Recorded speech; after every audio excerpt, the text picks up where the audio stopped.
लेकिन अपने आका की इज्जत पर कोई दूसरा हर्फ नहीं बर्दाश्त करेंगे। जो जहां बात करेगा वहीं वाड़ के रख देंगे। बस एक ही बयानिया है और उम्मत का ये बयानिया जो तब्दील करने के लिए आएगा हम उसको भी जनाब नुक्कर लगा के रख देंगे। बाबा जी ने कहा उसको अस्फल उस्साफिलीन में दाखिल कर देंगे। बस एक ही बात है, ये उम्मत का बयानिया है, मन सब्बा नबीजन, मन सब्बा नबीजन, मन सब्बा नबीजन।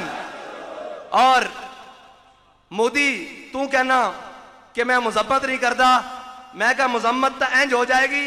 महमूदे गजनवी दे घोड़े अजे गजनी तो चलते सन ते तुहाडियां उन्हां दियां टापां नाल तुहाडियां औरतां दे हमल डिग पैंदे सन। जदों लबैक वाले बागा बार्डर ते इंज आ गए ना ते फिर रहनी कख नहीं शै। ये साडे उत्ते चंद बुज़दिल और चंद बेजमीर और चंद बेगैरत किस्म दे बेगैरती दी तारीफ ये वे कि कश्मीर दे के कहो अद्धा घंटा सड़कों ते खड़े हो जाओ, ये बेगैरती दी तारीफ है।